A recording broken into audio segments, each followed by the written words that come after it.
It's 3 in the morning. You're tired. You know you should sleep, but your hand drifts to your phone. You scroll, you tap, you swipe, and in that moment, you feel it. Choice. The sovereign little self inside your head whispers, I decided this. I could have put the phone down, but I didn't. That feeling, that moment of authorship, is one of the deepest illusions human beings live with. Robert Sapolsky, biologist, neuroscientist, philosopher of sorts, has spent decades dismantling this illusion. His verdict is stark. We never stood a chance. We believe in free will because we experience it. I weigh options, I deliberate, I imagine alternatives. I say, I could have done otherwise. But Sapolsky reminds us, for true free will to exist, your brain would have to generate a choice untouched by anything that came before it. Not your genes, not your childhood, not your hormones, culture, or environment. And yet every moment of your life is sculpted by precisely those forces. You didn't choose your parents. You didn't choose the socioeconomic neighborhood you were born into. You didn't choose whether you were hugged as an infant or left crying in silence. You didn't choose your genome, whether you were wired for impulsivity, depression, high IQ, or metabolic fragility. And these variables, unchosen, cascade into the fabric of who you become. So when you say, I chose, what you really mean is, all that came before. Consider a man on trial for murder. He snapped in a fit of rage. The prosecutor insists he chose violence. He is responsible. But zoom out. Look deeper. A tumor pressing against his amygdala, impairing his regulation of anger. A childhood riddled with abuse, trauma etched into his cortisol system. A genetic predisposition toward impulsivity. A culture that normalized aggression as survival. At what point, then, did he truly choose?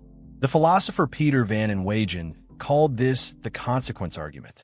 If you didn't control the past, and you didn't control the laws of nature, then you don't control the consequences of those two things combined. And those consequences are everything.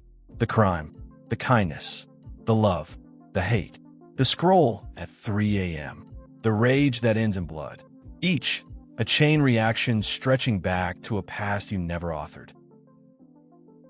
Sapolsky isn't content to float in the clouds of philosophy. He drags us down into biology. First, neurobiology. Decisions begin in the brain before we're even aware of them.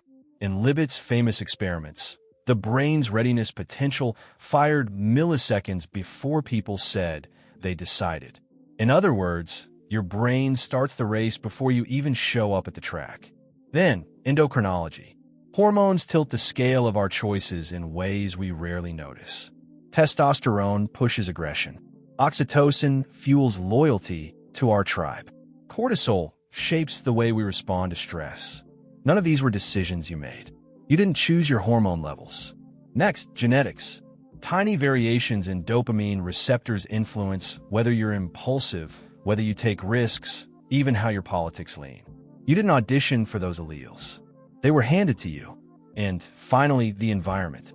Poverty, malnutrition, exposure to lead. Each one leaves fingerprints on the developing brain. Entire lifetimes of decisions can be traced back to the zip code where you were born.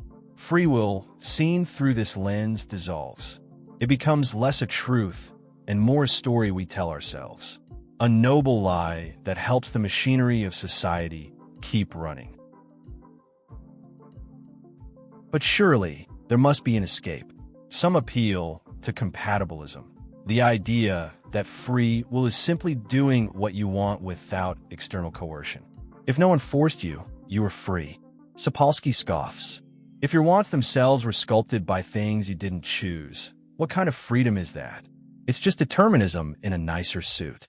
Others turn to quantum mechanics, whispering about indeterminacy, randomness, dice rolls of the cosmos. Perhaps freedom lurks in uncertainty. But randomness is not choice. If your decision was random, was it yours?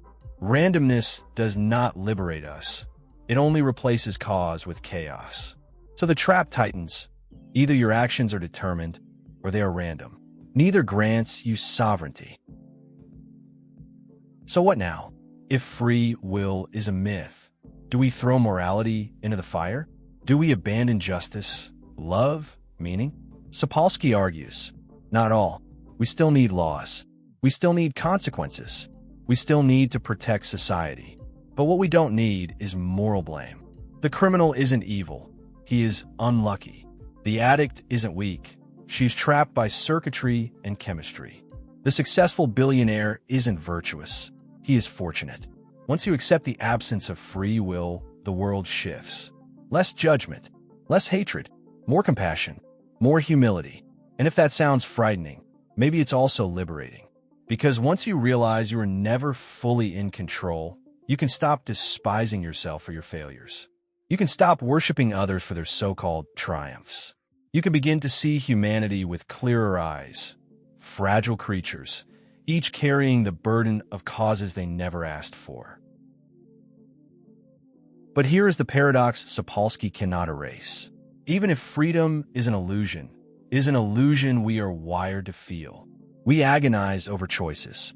We celebrate victories. We regret mistakes. And those emotions are real, lived, undeniable. The illusion, then, shapes reality. You may not be free in a metaphysical sense, but the experience of choice remains one of the most powerful forces in human life. And maybe, just maybe, that is what freedom really means. Not metaphysical sovereignty, but the human capacity to experience life as if it were ours to shape. Here we are again, 3 a.m, the phone glowing in your hand. You feel the pull. You imagine the choice. But behind you stands evolution, history, childhood, genes, neurons, hormones, all conspiring in silence to move your hand. Maybe you're not free. Maybe you never were. But maybe freedom was never about escaping cause and effect. Maybe it is about seeing the strings and learning how to dance with them.